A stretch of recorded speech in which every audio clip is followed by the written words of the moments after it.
Hello everybody, Chris Profi, Musically Obsessed. I'm here with my second video of the day. And this was started by Dylan over at Noble Records. And this is a vinyl tag. And this is the vinyl tag Quarantine Edition. So 20 questions. This is a big one.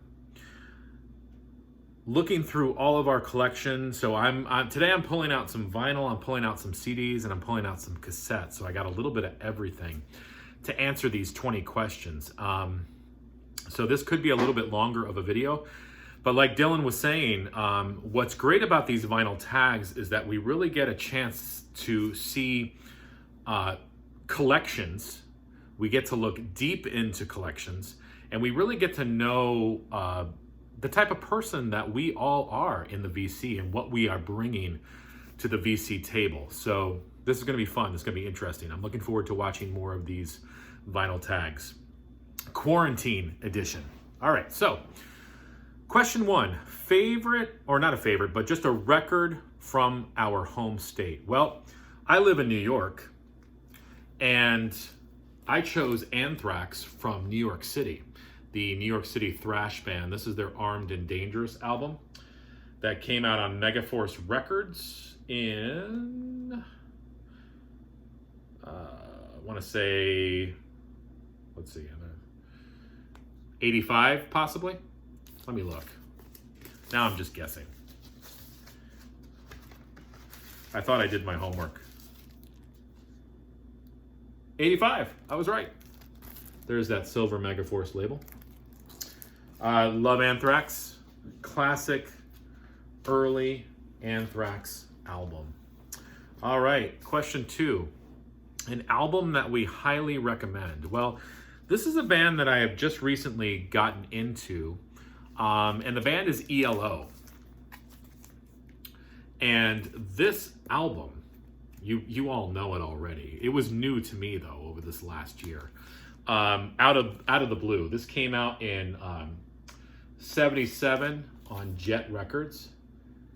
It's an amazing double record. I'm loving it. I just love the sound of ELO, and I remember hearing, of course, the hits on the radio, but I'm loving hearing the deeper cuts.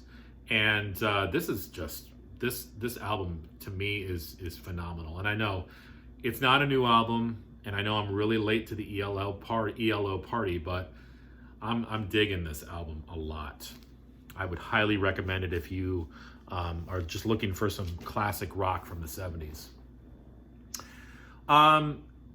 Question three, a tip for beginners. So let me pull out that Anthrax album, and I'm going to show you guys a tip that I learned when I first started collecting records. And that is, I learned how to, what I feel is a great way to sleeve the records. So, of course, we have the outer sleeve. And what I do is I put the record in the back. And I know a lot of people do this as well. And at first I thought it was a weird idea. But then I thought, well, it's so easy just to take it out of there, put it on, and then slip it back in. You don't have to actually pull the album out, put it inside, and then put it back into the outer sleeve. It just makes life a little bit easier when you want to listen to something. And I think it looks cool when you turn it over and you get to see the label like that too. So there's a tip for beginners. I mean, you don't have to do that, but I found it's just kind of helpful to have it, and then you can just pull it out easily, put it on your turntable, and put it back in, and it's kind of neat to see the label on the back. So there's a little tip for beginners. Question four, first record that got me into deeper music. Okay. I thought about this one, and I was originally going to go with Miles Davis, Bitches Brew, but I'm like, you know what? I've shown that album a lot, and I've actually shown this other album a lot too, but I really feel as a kid, this got my brain thinking that, yeah, there's other stuff out there besides Culture Club and Cyndi Lauper and Huey Lewis and the News and Tears for Fears and Bon Jovi and what I was listening to at that time. I remember the song Putting on the Ritz by Taco. That's the kind of stuff I was listening to as a kid. And then I heard this. And I've talked about Black Flag before, the album In My Head. And this is where my ears started to perk up and go, wait a second. Music can do other things too. Greg Ginn's solos on this are jazzy. They're improvised.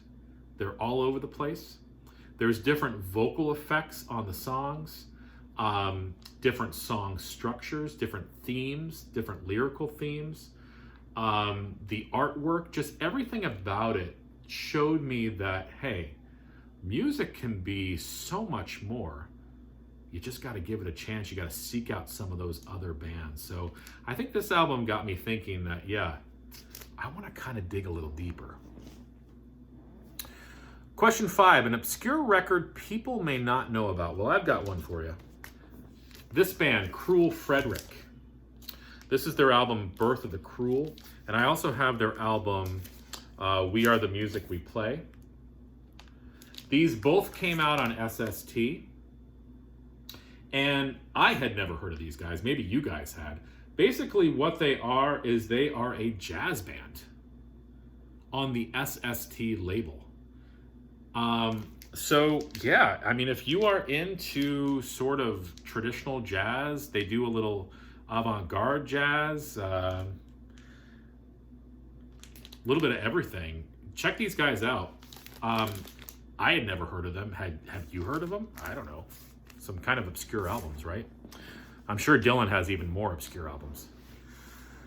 Question 6, a group I collect all the albums of. Well, I've got a lot of groups. I wanted to pick somebody different. So,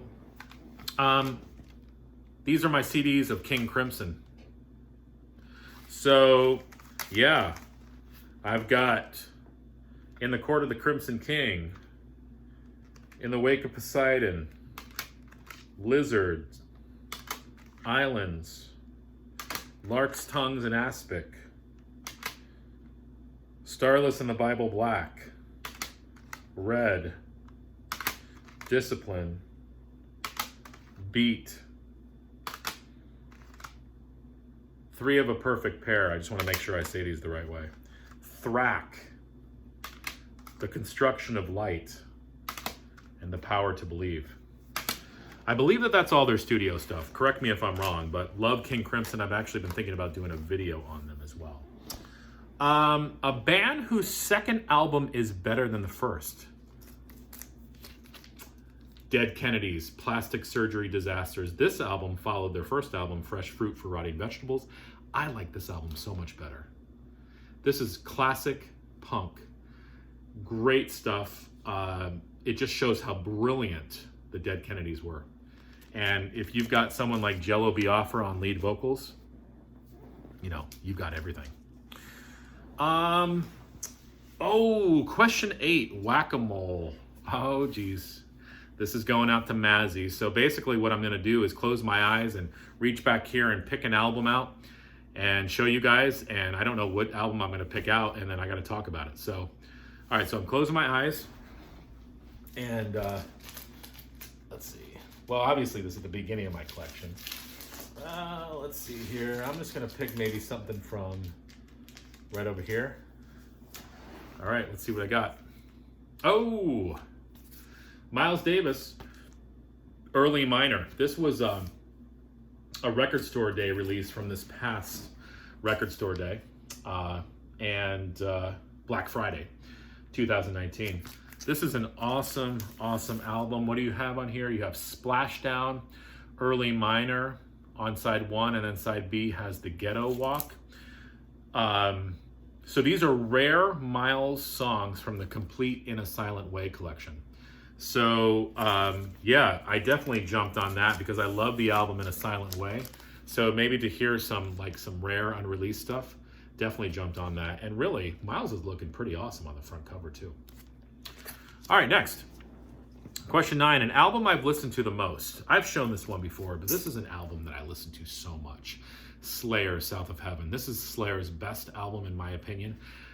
I pull this out a lot. I also listen to this on Spotify a lot when I'm exercising. It just is that album that gets me going. Love this album.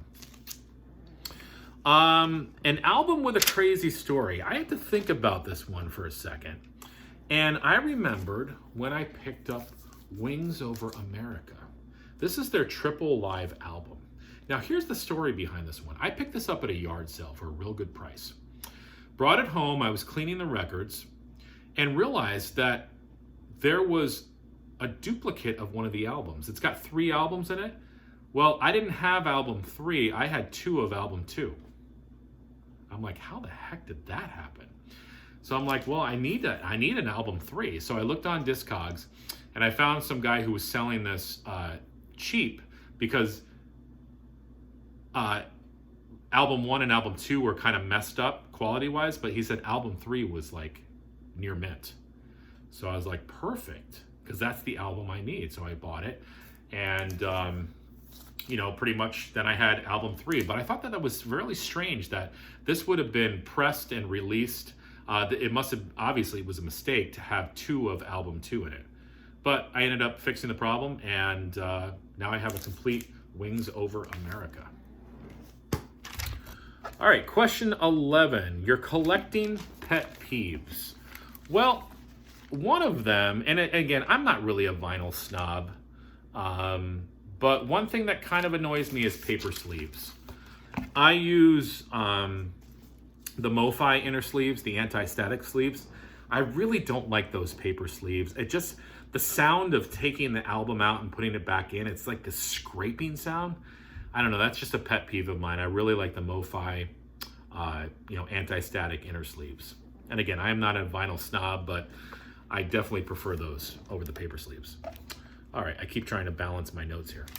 Question 12, a genre that you might be surprised that I like. Well, I've actually got 2. The first one I've talked about before. I'm a huge Broadway show tune fan, and I'm a huge Sondheim fan. This is his famous musical, Sweeney Todd. I've got a lot of his musicals on vinyl, so I know some people know that about me. Something else you might not know, I'm a fan of gangster rap. Yeah, don't I look like a gangster rap sort of person? But I love Ice Cube. I've got everything he released. These are just a couple of them. This is his album, Everything's Corrupt. There's Ice Cube on the back with his bloody hands. He always looks like he's gonna kick your ass. And this was his album Death Certificate, but this was the 25th anniversary version with some previously unreleased stuff. So yeah, Ice Cube. Ice Cube Predator was the first proper rap album I ever bought, and it's still probably my favorite.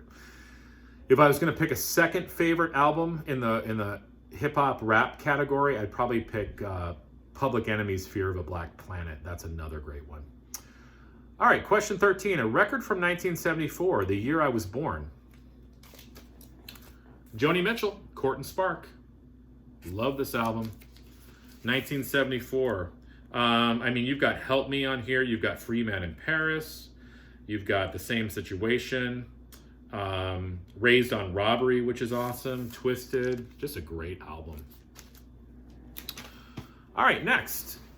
Question 14, talking about 10-inch records. Well, I don't have a lot of 10-inch records. And how do I feel about 10-inch records? Probably how I feel about 7-inch records. They're cool, but really, I only have them if I want to complete a collection, or maybe if it's like a record store day release or something like that. So one 10-inch record I have, I've shown this before. This is a band called Off. This is Keith Morris's band. He was the lead singer of Black Flag, and he was also the lead singer of the Circle Jerks. If you've never heard Off, they are awesome. And this is a 10-inch on Vice BBC Records. And it's classic black. And again, nothing against 10-inch records. I think they're a cool size. I think I like them better than 7-inch records. I just don't really play them that often. So I would get them to complete collections, or if it was like a special release of some sort. All right, question 15. An interesting fact about an album or a song. I thought this was pretty interesting. I'm a Michael Nesmith fan, and this is his first album with the First National Band called Magnetic South. This is on blue vinyl, by the way. And an interesting fact about this is on the back, it says produced by Felton Jarvis. Well, I was reading that Felton Jarvis didn't produce this album. The only reason his name is mentioned is because he helped to get Michael Nesmith seen and known by RCA Records. So he really didn't have any production in the album. So I thought it was sort of an interesting fact that they listed him as the producer, even though he really wasn't the producer at all. Question 16, an album with animals on the cover. So I'm going to pull out another CD. This is an artist called Henry Kaiser. He is a very influential guitarist with like so many albums. This is his album Devil in the Drain, and there's a fish on it. So I've talked about Henry Kaiser before. If you like Jerry Garcia, if you like Frank Zappa, if you like jazz fusion, you might like Henry Kaiser. Really cool guitarist. Question 17, crazy artwork. Oh, this one came to mind. Fleetwood Mac, English Rose. That's just a crazy cover. I love early Fleetwood Mac though. Like I had never known that early Fleetwood Mac was blues. And then I listened to it and I'm like, wait a second, this doesn't sound anything like Rumors. Or it doesn't sound like, anything, that of the 70s Fleetwood Mac that we all know and love. It's so cool though. So early Fleetwood Mac. And this cover though, wow, crazy.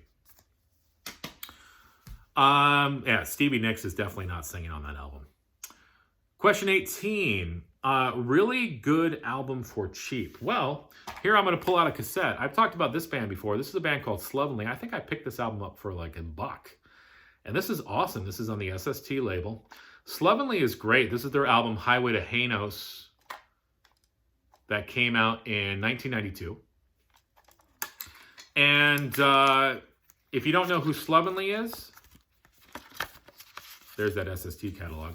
They are an indie band, sort of post-punk, a little bit of Talking Heads. The lead singer sort of has this like monotone, just delivery with his vocals, and almost, to the point of you're thinking, hey, can this guy even sing? But it's perfect for the music of Slovenly. Some jangly guitars, just some really cool stuff. So this was a cheaper cassette, and I'm reaping the benefits. This is a great album. Question 19, an album with an acquired taste. Well, you know what? I can't think of another jazz artist besides Ornette Coleman that requires an acquired taste. It took me a while to get into Ornette Coleman. This album, though, Soap Suds, is amazing. I love all of his stuff. He's got an album called Skies of America where it sounds like classical music in a world war. It's just a crazy album. Ornette pushes the envelope of jazz. He challenges your ears and your mind, and he shows you, where music can go. Unfortunately, a lot of people don't want to take that chance or that dive. So Ornette Coleman, love him, but he is definitely an acquired taste. Excuse me. Question 20, the last question. Most recent find. Well, I got to thank Bill at Vinylverse. He got me into Tangerine Dream. And this is their album, Zeit.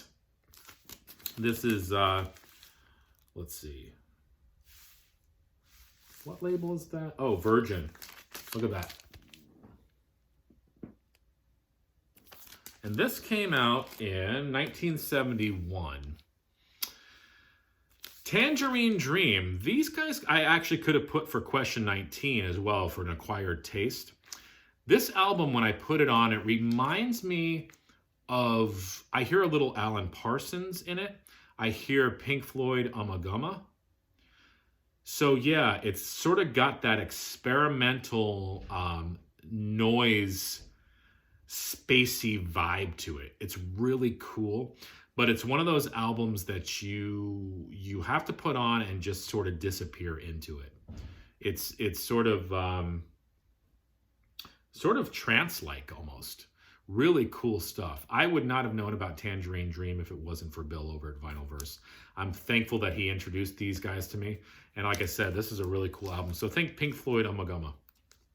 And that'll give you sort of an idea. So that's my vinyl tag, Quarantine Edition. Thank you to Dylan over at Noble Records for getting me to think outside of the box and pull out some stuff and look at some cassettes and some CDs and some vinyl. Hopefully you guys enjoyed it. And listen, enjoy the rest of your day. And tonight, listen to Tangerine Dream. Why not, right? All right, talk to you later.